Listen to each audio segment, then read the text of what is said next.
So, what if I told you the key to health wasn't about fighting disease, but actually just creating the right conditions for our bodies to heal themselves?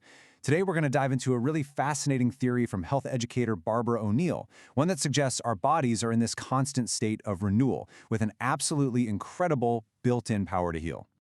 And we're kicking things off with a pretty bold statement from O'Neill herself. She used to believe that the body you're born with is the one you're stuck with. But she says she changed her mind, all because of this one powerful idea, that our bodies are constantly, and I mean constantly, remaking themselves. At the very heart of this whole theory is a super simple concept. The human body is designed to heal. O'Neill compares it to a plant. If you give it good soil, sunlight, and water, it just thrives, right? Well, the idea here is that our bodies will do the exact same thing if we just give them what they need. And just look at how fast this renewal is happening. This is kind of wild. Based on the research she presents, your eye cells are brand new every couple of days. The lining of your gut, that's replaced every 3 to 5 days. You get totally new skin every single month, a new liver every 6 weeks. And if you follow this logic all the way through, it means that in about 2 years, you literally have a whole new body. Okay, so how does this incredible rebuilding project actually work? I mean, what's going on inside us? To get that, this theory takes us deep down to the cellular level, to the actual blueprint for every single part of you, your DNA.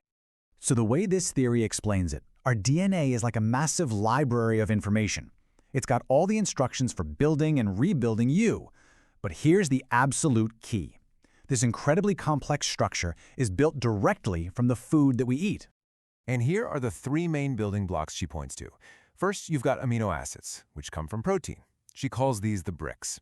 Then you have polysaccharides, basically complex sugars from things like grains and veggies, that form the main structure.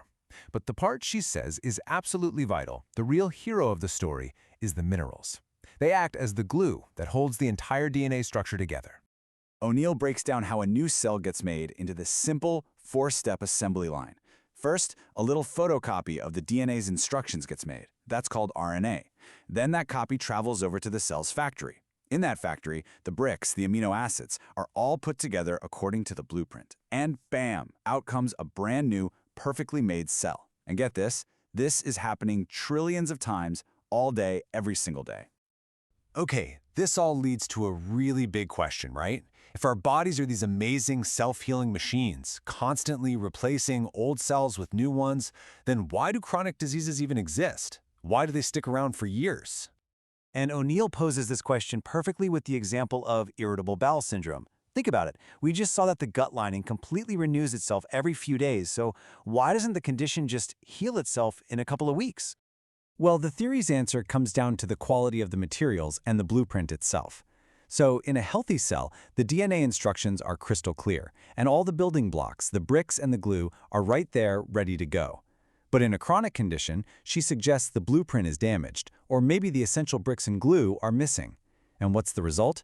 The body just makes a faulty copy of the old, sick cell, which keeps the disease going. Which of course leads to the next logical question.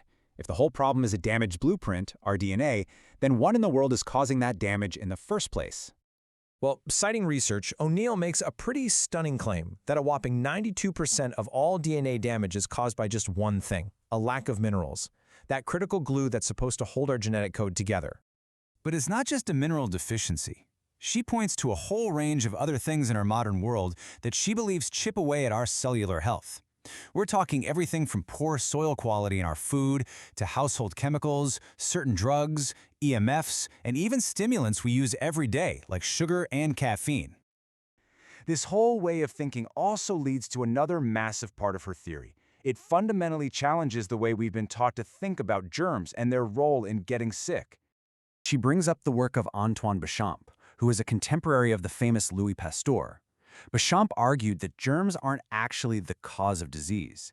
Instead, he proposed that they're the result of an unhealthy environment inside our bodies. Basically, they change what they do based on the conditions they find. O'Neill calls this a natural cycle of life. In a healthy body, microorganisms act like garbage collectors, just cleaning up waste. But as the body's internal environment gets less healthy, they shift their roles. They become exterminators, then undertakers, breaking down dying and dead tissue until it's eventually returned to dust. So where do these microorganisms play their most important, positive role? Well, according to this theory, it's right inside our gastrointestinal tract. A healthy gut microbiome has three huge jobs. First, it does the final breakdown of our food. Second, it allows us to actually absorb all those vital nutrients. And third, it acts as our board of protection. It's our frontline defense against anything harmful trying to get in. All right, so if the goal is to create an environment where the body can heal itself like it's designed to, what does that actually look like? Where do we even start? According to O'Neill, the whole path to creating these right conditions begins in one place, the gut. By getting the health and balance of those crucial microorganisms back on track, we let the body absorb the building blocks it desperately needs to repair itself.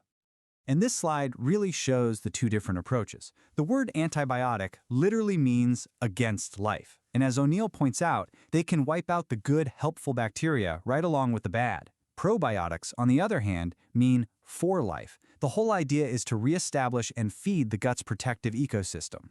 She drives this point home with the incredible story of Florence Nightingale. During the Crimean War, Nightingale didn't have access to modern medicine. She managed to cut the death rate in her hospital from a shocking 50% all the way down to just 2%. And how?